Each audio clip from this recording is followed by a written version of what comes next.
എല്ലാവർക്കും നമസ്കാരം. പുതിയൊരു വീഡിയോയിലേക്ക് സ്വാഗതം. ഇന്ന് ചെയ്യുന്നത് ഒരു സ്നാക്ക് റെസിപ്പിയാണ്. മാക്രോണി കൊണ്ടുള്ള ഒരു എഗ് മാക്രോണി മസാലയാണ് ഇന്ന് നമ്മൾ തയ്യാറാക്കുന്നത്. അപ്പോൾ നമുക്ക് ഉടനെ തന്നെ റെസിപ്പി കാണാം.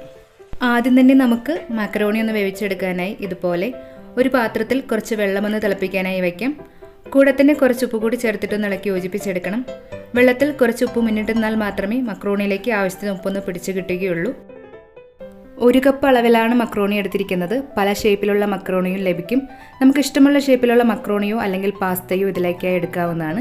വെള്ളം നന്നായിട്ടൊന്ന് തിളച്ച് വരുമ്പോൾ മക്രോണി വെള്ളത്തിലോട്ടിട്ട് കൊടുത്തിട്ട് കൂടെ തന്നെ ഇത് പരസ്പരം ഒട്ടിപ്പിടിക്കാതിരിക്കാനായി 1-2 ടീസ്പൂൺ ഓയിൽ കൂടി ചേർത്തിട്ട് ഇളക്കി യോജിപ്പിച്ചെടുക്കാം. നല്ല തിളച്ച വെള്ളത്തിൽ കിടന്ന് ഏകദേശം ഒരു 3-4 മിനിറ്റിനുള്ളിൽ തന്നെ മാക്രോണി ഒന്ന് ആവശ്യത്തിന് വെന്ത് കിട്ടിക്കോളും. ഒരു 80% വേവായി കിട്ടിയാൽ മതിയാവും. ബാക്കി നമുക്ക് മസാല തയ്യാറാക്കുമ്പോൾ വേവിച്ചെടുക്കാവുന്നതാണ്. കൂടുതൽ സമയം വേവിച്ചാൽ നമ്മൾ മസാല തയ്യാറാക്കുമ്പോഴേക്കും മക്രോണി എല്ലാം പൊടിഞ്ഞു പോകും. അതുകൊണ്ട് ഏകദേശം ഒരു 4 മിനിറ്റ് കൊണ്ട് ഒന്ന് സോഫ്റ്റായി വെന്ത് കിട്ടിയാൽ നമുക്ക് ഫ്ലെയിം ഓഫ് ചെയ്തിട്ട് ഇത് വെള്ളത്തിൽ നിന്നും കോരി മാറ്റി വെള്ളം നന്നായിട്ടൊന്ന് വാർന്നു പോകാനായി മാറ്റി വയ്ക്കാം. ഇനി നമുക്ക് മാക്രോണി മസാല തയ്യാറാക്കാനായി സ്റ്റവിലേക്ക് ഒരു പാൻ വെച്ചിട്ട് ഇതിലേക്ക് ഒരു 3 ടേബിൾ സ്പൂൺ സൺഫ്ലവർ ഓയിൽ ഒഴിച്ചു കൊടുക്കാം. വെളിച്ചെണ്ണയോ മറ്റേതൊരു വെജിറ്റബിൾ ഓയിലോ ഇതിനു വേണ്ടി എടുക്കാവുന്നതാണ്. ഓയിൽ നന്നായിട്ടൊന്ന് ചൂടായി വരുമ്പോൾ ഇതിലേക്ക് 1 ടീസ്പൂൺ ചെറുതായി അരിഞ്ഞ വെളുത്തുള്ളിയും 1/2 ടീസ്പൂൺ ചെറുതായി അരിഞ്ഞ ഇഞ്ചിയും കൂടി ചേർത്ത് കൊടുക്കാം. ഇഞ്ചി നിർബന്ധമില്ല, ടേസ്റ്റ് ഇഷ്ടമില്ലാത്തവർക്ക് ഒഴിവാക്കാവുന്നതാണ്. കൂടെ തന്നെ ഒരു പച്ചമുളക് കൂടി ചേർത്തിട്ട് മീഡിയം ഫ്ലെയിമിൽ 1-2 മിനിറ്റ് ഇഞ്ചിയുടെയും വെളുത്തുള്ളിയുടെ എല്ലാം പച്ചമണം മാറാനായിട്ടൊന്ന് വാട്ടിയെടുക്കാം. ഇവിടെ ഇപ്പോൾ നമ്മുടെ ഇഞ്ചിയുടെയും വെളുത്തുള്ളിയുടെ എല്ലാം പച്ചമണം എല്ലാം മാറി കളറെല്ലാം മാറി റെഡിയായി വന്നിട്ടുണ്ട്.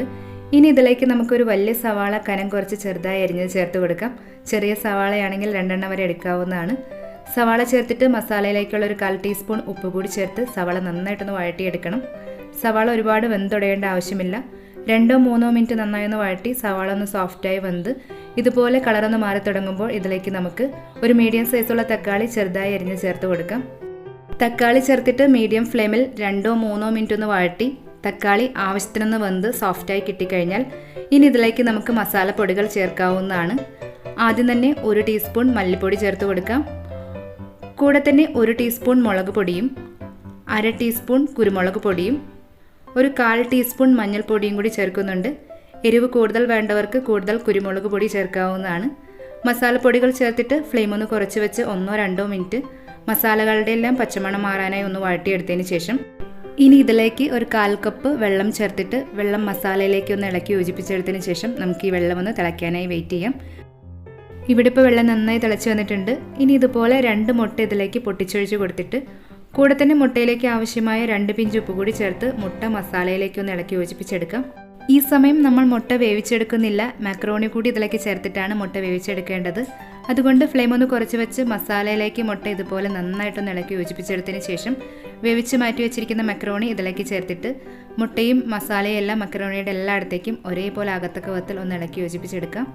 ഒരു മീഡിയം ഫ്ലെയിമിൽ 2-3 മിനിറ്റ് ഇതുപോലെ ഒന്ന് ഇളക്കി മുട്ടയുടെ പച്ചമണമെല്ലാം മാറി ആവശ്യത്തിനൊന്ന് വെന്ത് മക്രോണിയിലേക്ക് മസാലയൊന്ന് പിടിച്ച് കിട്ടിയാൽ ഇനി ഇതിലേക്ക് നമുക്ക് 2 ടേബിൾ സ്പൂൺ ടൊമാറ്റോ സോസ് ചേർത്തിട്ട് സോസ് എല്ലായിടത്തേക്കും ഒന്ന് ഇളക്കി യോജിപ്പിച്ചെടുക്കാം.